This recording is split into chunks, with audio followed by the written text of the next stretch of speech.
Hello everyone, সবাইকে শুভ সকাল।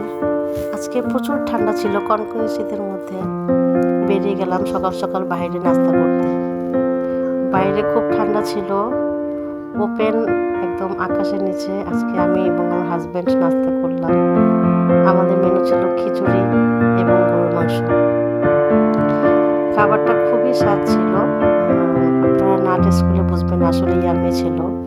Reasonable প্রাইসের মধ্যে অনেক ভালো খেলাম আজকে।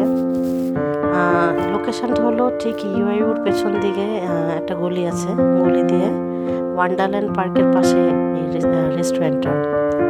ওটার পাশেই একটা খাবারের হোটেল ছিল, নাম হলো হাওয়া। যদিও হোটেলটা তখন বন্ধ ছিল, বাট হাওয়া হোটেলের ভিউটা, বাহিরের ভিউটা অনেক সুন্দর, মানে দেখে মন ভরে যাচ্ছে।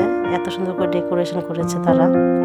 আপনারা চাইলে এদিকে আসতে পারেন, এদিকে আশেপাশে অনেকগুলো খাবার রেস্টুরেন্ট আছে, ঘোরার জায়গা আছে, আপনারা ছুটির দিন চলে আসতে পারেন। এই যে পাশে আবার আরেকটা রেস্টুরেন্ট আছে, ওটার পাশে ইউআইউর পেছনের গলি দিয়ে পাশে আমরা আবার রিসোর্টের মতন দেখলাম, ছোটো একটা রিসোর্ট। আপনারা চাইলে এখানে সুইমিং করতে পারেন গরমকালে আসলে, খুবই কম খরচে, মাত্র 200 টাকা। এবং তারপর আমরা রিসোর্টটা ঘুরে, আশেপাশে ঘুরে আমরা ভাবলাম একটু বেড়াইতে দিকে ঘুরতে যাই। বেড়াইতে যাওয়ার আগে এখানে একটা ব্রিজ দেখা যাচ্ছে আর কি। তারপরে আমরা বেড়াইতে দিকে রওনা হওয়া শুরু করলাম। বেড়াইতে শেষ মাথায় এই যে আমরা চলে এসেছি অলরেডি। এখান থেকে দেখা যাচ্ছে একদম গ্রাম একটা ভাইবস পাবেন আপনারা। বেড়াইতে শেষ মাথায় অনেক সুন্দর মনোরঞ্জন পরিবেশ, মানে পাশে গাছপালা, সবুজ মাঠ, উপরে আকাশ, ওপেন আকাশ, একদম খুব ভালো লাগছিল। সকালটা আমাদের অন্যরকম লেগেছে আজকে, মনে হচ্ছিল একটা গ্রাম এলাকায় চলে এসেছি।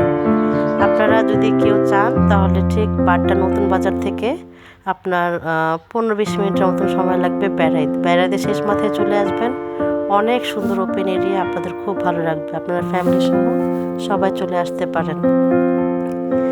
জায়গাটা খুবই সুন্দর ছিল এবং ফ্রেশ, মানে বাতাস। পাশে কাঠের কিছু রেস্টুরেন্ট আছে, কাঠের বানানো, বাঁশের বানানো। এই রেস্টুরেন্টগুলো এত সকালবেলা যদিও ওপেন হয়নি, বাট আপনারা ফ্যামিলি সহ আসলে রেস্টুরেন্টগুলো উপভোগ করতে পারেন।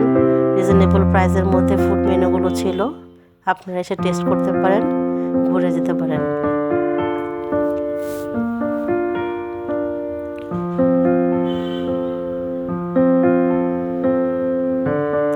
অনেক সুন্দর পরিবেশ, অনেক সুন্দর পরিবেশ, না দেখলে বুঝতে পারবেন না।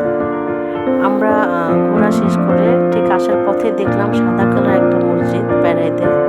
মসজিদটাও অনেক সুন্দর ছিল, মানে ডিজাইন করা ছিল, দেখতেই ভালো লাগছিল।